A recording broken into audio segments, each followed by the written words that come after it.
You're seeing me on your FYP, YT, YM, CMB, AMG, DDG because it's story time and I'm right here shooting content like nothing happened. I know 4,000 subscribers at Satashika, but that's okay. If you're feeling bad and you're like, I really need to subscribe, Tanata Marimira is the handle. Please go and subscribe. I'd appreciate it. Anyway, tiripano because you guys asked for it. Mukati tudzenye mna Kuromba ne Gonzo tani. So yeah, here it goes. So we are going to call this friend of mine Nomsa anditika. So Nomsa aida nemfesi wake Tatenda anditika. So Nomsa na Tatenda vakaita 2 years vachitodanana zvinhu zvichitofaya chichichi. So Tatenda angari munhu yewe kutoti anotokumbira vabereki mota otanga anogezisa motoyo nabhebhi rake angangori munhu angori smart, you know, and angari munhu ainyatsoda musikana wake zvekudaro, but aingoshandawo hiye and there achingooitawo mabasa imwe munongozivawo zviri muCape Town. But one thing about my friend, she was very proud of her boyfriend because at least haasi kurarira mari yekuba ohima rituals, you know, and he was a very down to earth person, munhu anga angori nice, you know, and eventually zvinhu zvatatenda zvakazongotanga kumeka sense 2 years down the line. Zvinhu zvake zvakutanga kumeka sense, just like that mukomana akutogara muapartment yake ega because aimbogara nemaparents, and just like that mukomana ubva azotanga kuzogara ega like a 4-bedroomed house achigara ega, you know, and zvinhu zvakutotanga kumeka sense. Eventually ndobva asongoti ndikudaita sei ndoda kuona vabereki vako tichinyatso officialize our relationship because I need to tell them kuti gore rino ra2025 hariperi ndisinaita sei ndisina kukuroora. She was like, okay, cool. Nomsa audza magirlies 2025 haaperi chi ndisina kuwanikwa what vanhu tafara tadi maparents afarirawo mukomana.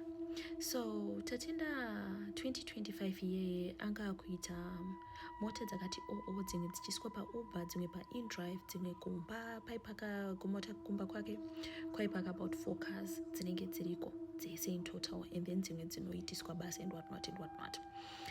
So zvakazoitika ndezvekuti Nomsa nemufesi wake Tatenda uyu vakazinge vakunyanyogara vese zvekutodaro because remember vananga vakutonosvika pakuita sei pakunoroorana. So Nomsa anga kugara ari kumba kwaTatenda zvekudaro, but what shocked Nomsa is the fact that Tatenda ndofunga napokuti he was a smart person, he was a very hygienic person. What shocked her was in 2025 something changed. Tatenda stopped using roll-ons. If he uses roll-on aishandisa like ana mom, munoziva yeye inonzi mami yaisina scent iri strong ye, ndo aishandisa angasadana Nivea shower to shower chichi yangasadiwayo. So at the same time aitomudza futi Nomsa kuti usaspray even deodorant spray, perfume, anything, or zvezvekuti madiffuser mumba anonhuhwirira usaite izvozvo anga asingazvide. And Nomsa was just like, I really wonder what chichiri kuitika. He would spray my perfume mumota, and kana akubuda mumota kudzoka kumba anobva abvisa t-shirt inonhuhwirira obva apinda mumba asina t-shirt iyoyo. Nomsa zvinhu zvaimushamisa because mukomana anga kutosapota uchispraya nectar seise zvinokanganisa like the air in the house. Even when you're clean wakavhura mawindow, and when you're done unongovhara mawindow, usazoite zvekuisa like madiffuser mumba. Anditi Nomsa obva angoti okay, cool. And then one of the nights vakachila zvavo having a nice, you know, couples night, vari kuona TV, Nomsa anga akazembera pana Tatenda, and then obva aona gonzo. Aona gonzo daro Nomsa, handi munoziva normally gonzo rinogara riri muhari, maamona kuti gonzo rinogara riri pahari, harisi chinjei chinongoramba chakangodya easy, rinoita zvekutomhanya chichichichi, it's always up to something basically. So Nomsa obva aona gonzo, but gonzo iri manje raiuya rakamutarisa. Munoziva kuti gonzo ari kutarisa rimwe rinongoita fast rodai, so but rora rakamutarisa, and then obvete zvekuti baby gonzo, and then varamutarisa dai, so varamba richekwa like in a direction avashiya kuti yezvo.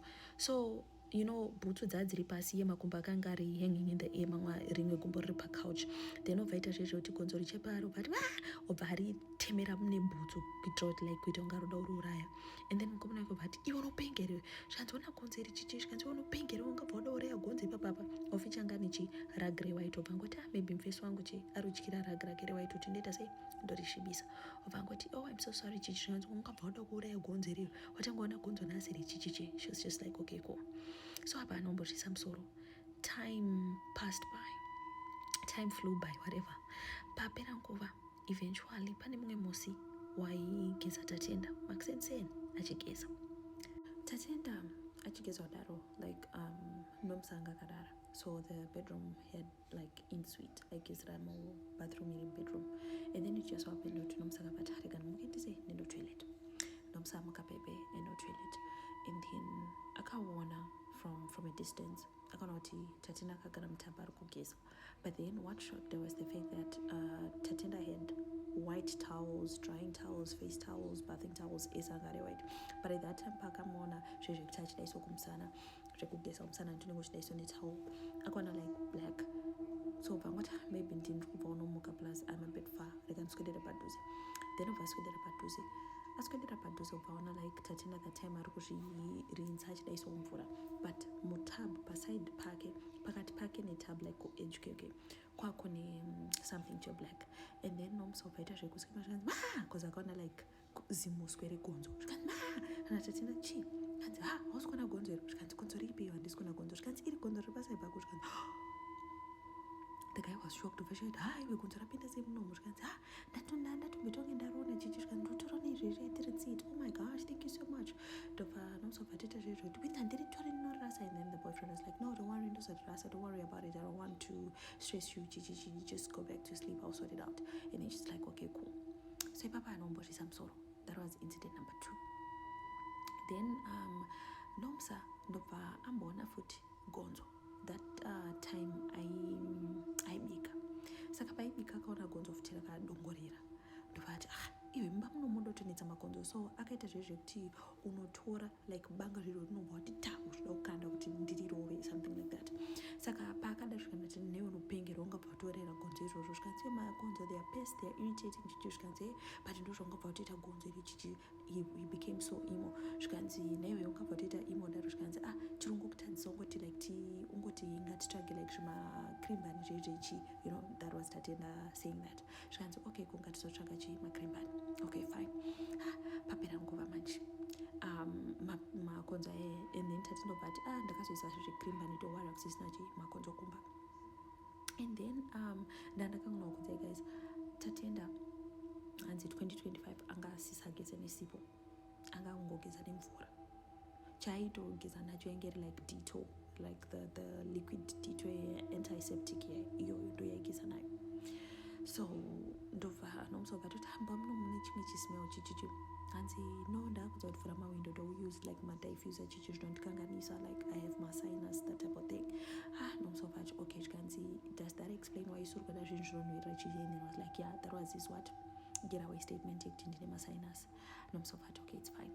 Anyway papera nguva nomusobva waona kuti futi kuti mumba muno murita sei muramba muchinetsa makonzo, ndobva vazosvika papoint yekuti nomsa akabva azoti tatina I think makonzo ari kunyanya, tatinobva tonoti nomsa ari serious because like anga kutotsvaga unoita zvefumigation what tatinobva toona hazvinetse. Iwo what you do is paunoburitsa chikafu, handiti paunoburitsa nyama yedu yemanheru, can you try alright ndakangana kutaura.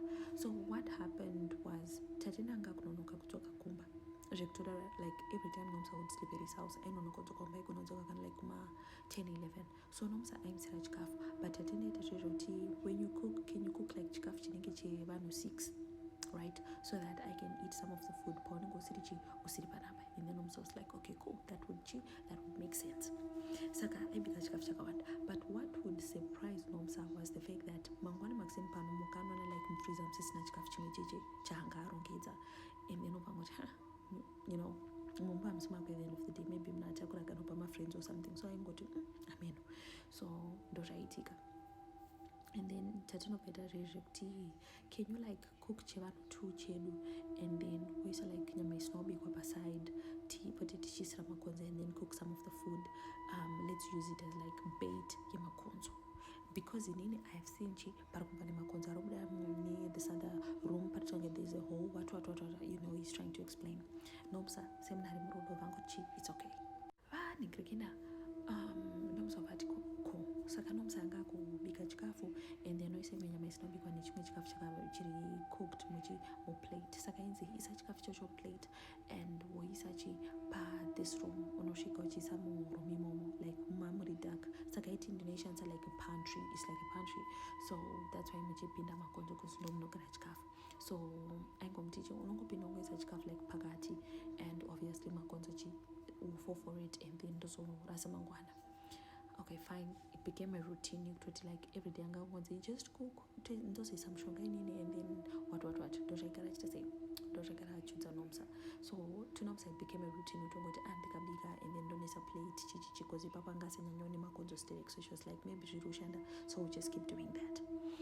Then it just so happened kuti someday nomsa went to church anti enda kuchurch kwekwe kwakuri kuchurch kwavo aenda kuchurch kwekwe akaenda natatenda. Tatenda, I need to introduce you like to people from my church vanhu varuziva kuti ndikuroora and whatnot, but obviously they want to see munhu wacho zvinongoitika zvezvi normal procedure. Tatenda akati it's fine. Saka tatenda akaenda nanomsa kuchurch kwavo. Aenda nanomsa kuchurch kwavo. The next week nomsa akazoenda ega. Tatenda anaita sei anaenda naye akamati aenda ako church kwenyu. Aenda ega the next week racho. Nomsa ndobva asangana na nomsa ubatanga kutaura napastor ubatoti sister nomsa, like I really need to talk to you. Zvikanzi sister nomsa, what's up pastor? Ndobva pastor ubati pawakauya like on Sunday I could just see some rodents around you. Zvikanzi what do you mean? Zvikanzi I don't know, I just kept seeing like my pests around you. That's what I just kept seeing. Ndaingoona like my pests are around you and your man, so I'm not really sure what's going on. Okay, fine. And then pastor watozoti but iwewe urungotry yako actor silly and whatnot nomsa, but you know what I'm talking about. You and your men ramurukija, like you need to stop it. And she's like zvatukita zvei like kumba kwemukoma wangu I think ndoziya ramurora kumba kwemukoma wangu kunonetsa makonzo chichi, so I think ndozvamuroreva. Pastor vati nomsa handisi mwana mudiki and I'm not going to force you, but when you're ready I need you to come back to me and talk to me about it. We need to pray about it. Something needs to be done. She's like okay. And then akubuda pastor vati, do you know some rates are actually spiritual? Like do you know ti makonzo are spiritual? Nomsa vangot okay ndopaita sei obva buda obvatenda. And then a few days after that incident to the pastor akapfuura mubelleville makazara like masomalis nemaningiri nemazimbabweans zvekutodaro.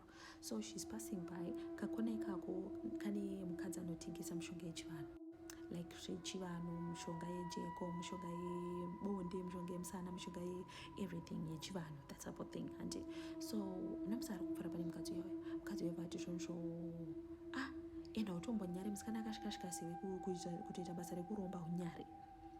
So nomsa ubva adzoka machito zvikanzi sorry mother mutaura neni, zvikanzi ndikutaura newe mumwe anoromba panapa ndiani ndikutaura iwewe. Zvikanzi mother murotichi, zvikanzi enda ane mazana vachanyare shuwa munhu kutoita basa rekutoromba ndobvaita zvezvo kutonga romusvipira, but she was far. Haunyare mwana mudiki kutoromba nemakonzo namai anyanya kurova kudai. Zvikanzi mother murotaura neni remimi. So mukadzi yeye vanhu vaungana manyu vazoti sorry mwanangu. Zvikanzi chii? Zvikana nomsa mother muroti chii? Ndopa vakazoti ausotozviziva. Zvikanzi kuzviziva zvei? Ndopa vamuti tora mvura iyi. Saka mumvura imomo vane zvimaguchu zvakakanda, zvimapawudha zvimakwati zvakakanda mvura imomo. Zvikanzi ita sei? Getsa kumeso kwako. Obva agetsa kumeso nemvura iyoyo. Zvikanzi wozodzoka kwandiri after some time. Ovati alright. Achisvika kumba kwatatenda, zismell rakamugamuchira padhoo, ende munoziva gonzo runono, akanzwa smell yegonzo rakafa. She went in that room, abva abatidza light, arudaisa arikuona hamuna gonzo rakafa.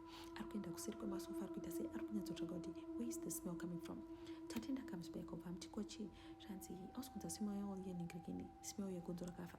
Zvikanzi it's in your head. Zvikanzi okay. Abva atomboita madays achinzwa smell yayo. Now what she saw was tatenda paaibveka makusena kuenda kubasa akaona like musana wake wakazara makonzo, like akaita upaikira kuita like he's wearing a fur coat of some sort. Avaita zvoti abva angovhunduka but you know what, it's in my head.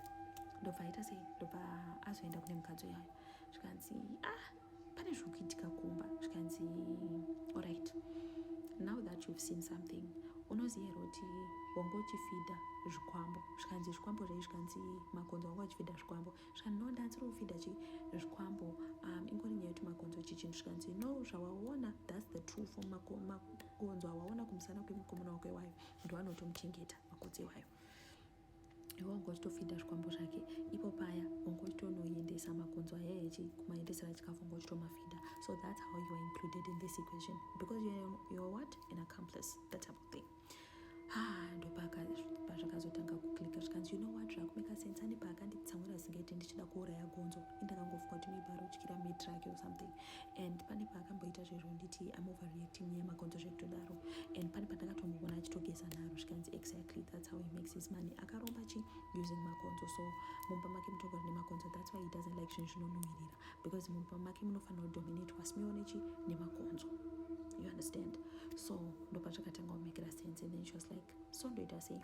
Kanzi inini zvekuzotonoita sei nekuita sechi zvinhu zvakadai. So I don't know, inini handizobatsiri like so, but imboenda kuchechi.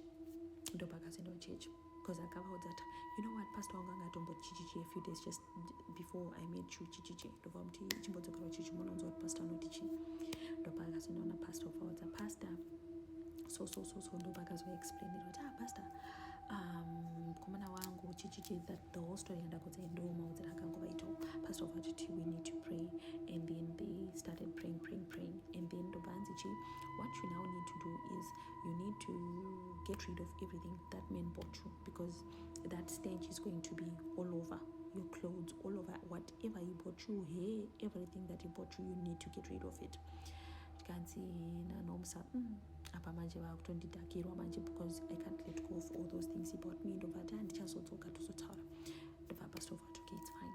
Saka musi wakasvika kumba kwatatenda, apa svika tatenda ariko, zvikanzi uri kubva kupi? Zvikanzi ndanenononechi. Zvikanzi uri kubva kupi? Zvikanzi why didn't you tell me? Zvikanzi tell you tichi. Zvikanzi kuti unoita basa roshandisa makonzo. Zvikanzi wazvinzwa kupi? Ye pane kwandandaenda chichichi, and then nomsa aida kungodhonza like handbag rake rarine makizi omba kwavo nechichichi tachenda kupa mudhonza ubva lokado. Zvikanzi uri kuenda kopi? Hapana kwauri kuenda. Now that you know my secret, you want to walk away just like that. Uda unondishambadza, you cannot do that. Ndobva amuvharira do. Avavhara maketeni ese emumba. He had maketeni aya ekuti like mablinds aya ekuti anonzi dark blinds, if I'm not mistaken, ekuti ukavhara mumba munotoita automatically manheru, you get iwayo. Abva aita shut down all the blinds mumba, pamaita dark singaite, and then obva anobatidza light remupantry meme. Tatenda anga akagara pachair, makonzo akaita kumuzara kudai so. Imagine makonzo akaita kumuzara achita ishu unongozi akasound kaika ndoni makonzo, like he's wearing a coat. Iwo anga ari makonzo. Naita atenda zvikanzi kuita sei kwacho? Pawaichopa mari waidiwo ndibvunza. Iwewe, does it make sense to you? I just came from the bottom, now I'm here, just like that, in a split second. Does it make sense to you? So zvawationa pano wotogara nazvo pano, you cannot open your mouth.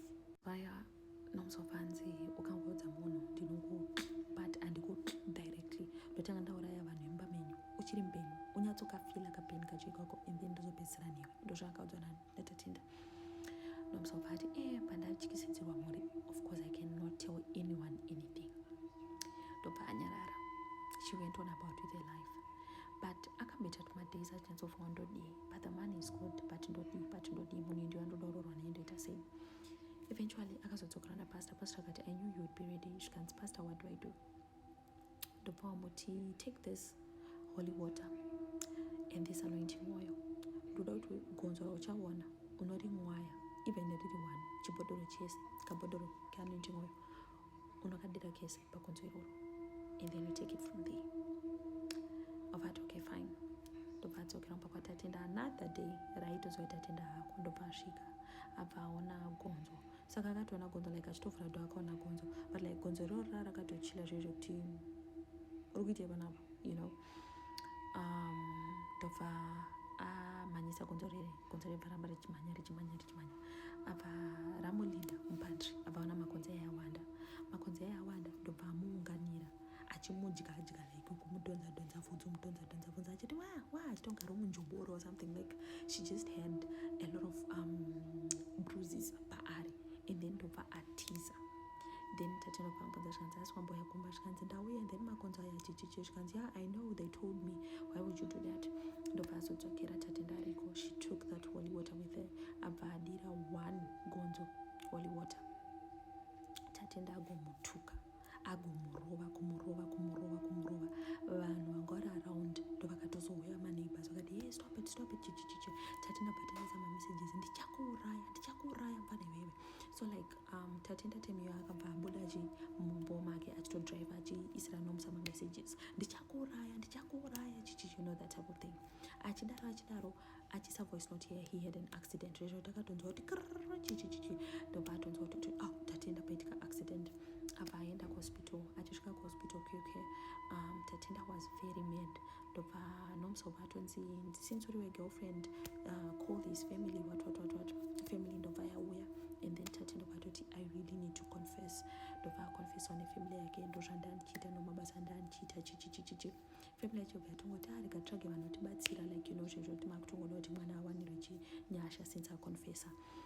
Zvinotaura kunzi the night iroro he kind of made up naNomsa. So Nomsa angari with him overnight. She remembers tatenda achizomutsa like 4:30 in the morning achimti the dream that I just had azvinaumira mushe. They are mad at me kuti I let you go just like that after knowing my secret. They are mad at me for confessing and they are not happy with what I did. So they are saying they are coming for me if I don't come for you, and I cannot afford to die. She remembers tatenda achimudzipa kudai, so achipedza kumudza zvikanisa kwachaita sebva atogonzwa munhu achimudzipa kudai, but semunhu airwara anga asina simba zvodaro. Nomsa ubva atoita zvezvi kutotisa kuti hey, ubva dedza manesi uyemone chichichichichichi. Hapana kutomboita time. Zvinotaura kunzi the first visit yanga iri kumusoro yanga iri kuma 11 a.m. 11 a.m. dzichikwana family yake ichipinda, akangoita like 5 minutes navo ndobva atongoti you know what, ndichakuswai guys. Satime yakati you know what, ndichakuswai guys. Vanhu vakaona like gonzo pasi pembedha wake. Ndobva family yobva yavhunduka kuti maybe chichoda kuitika. Gonzo reriye ndobva raita zvezvo tonge rokira pambedha kuenda kumusoro kwake uku chichichi. Just like that he died. Akabva afa tatenda just like that. Family yobva yatondedza Nomsa zvikanzi Nomsa munhu afa chichichichichi, mwana komuna ubva afa. Zvinotaura kunzi Chituna, family yake yakanzi isabate Chituna. Pane varume vakangosvika vakati musabate Chituna, munhu wedu vekukalt. Zvikanzi we know akakodzai, that's why he had to, because aspila masecrets anga asinofanira kuspila, that's why he had to, because of that he's our person. You cannot take the body. If you take the body munopinda pama1. We need to take the body, do what we do with it, tibvise zvinhu zvedu, excuse me, and then kana tabvisa zvinhu zvedu imimi mozochitora mwana wenyu wenyu, titange tabvisa zvinhu zvedu. Body ikatomita madays, vanhu vasiroziva tiri kupaisa kumochari, haisi wherever aminokwa yakaendeswa. A few days after ndobva yazodzoserwa mochari, but zvinotaura kunzi anga asina zvinhu mukati, anga asina maorgans, makidneys anga asina, matumbu anga asina, heart anga asina, zvichitonge seakavhurwa musoro itonge makabviswa nebrain here, mamusina zvinhu zvakawanda wanda. It was just skin, like outer, you understand what I mean.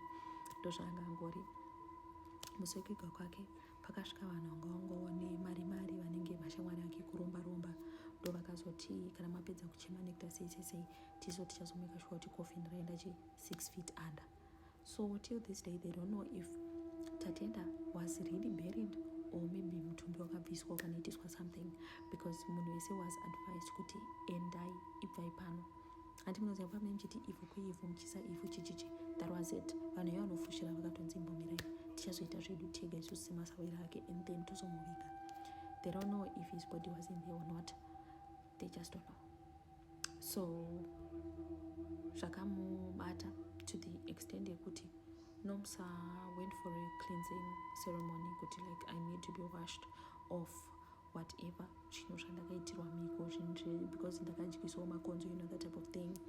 Apa nonamatirwa, babatidzwa chichichichichi, and you know, she became a nun.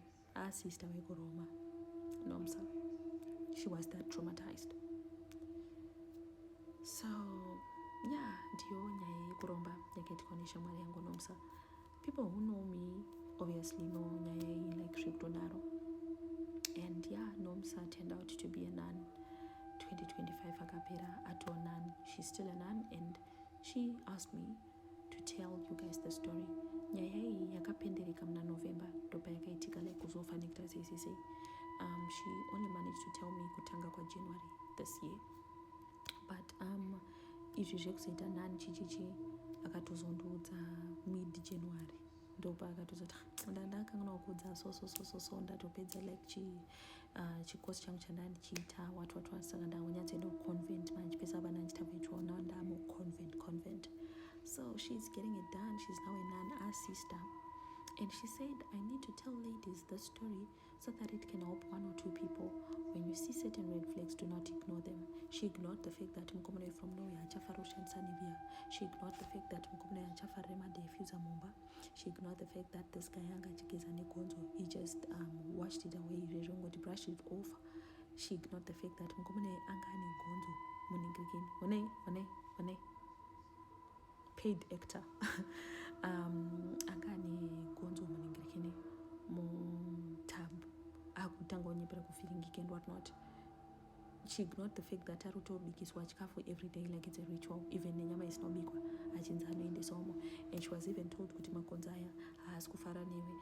So he told her to start cooking so that they can appreciate her more, to say, okay, maybe he's gonna marry this lady, but she's not gonna be the reason he walks away from us, because she's feeding us, so she's one of us.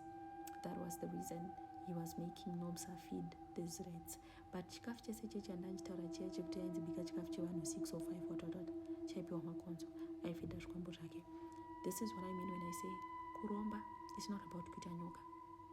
Vanhu vanoromba netoothpick, vanhu vanoromba nemakonzo, it's about mhiko dzinenge dzakaitwa pachinhu chiri kurombesa munhu.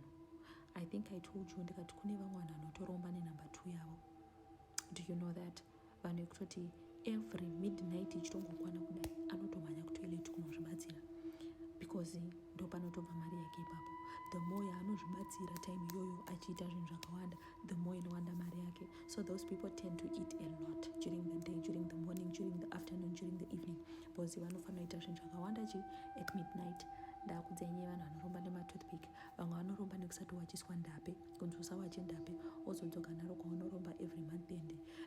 People do crazy things. So kuromba is more than just having a snake. Vanhu vari kuita zvinhu zvakawanda. With that being said, guys, take care. Ndokumbira 4K subscribers. I know January has ended, but whatever.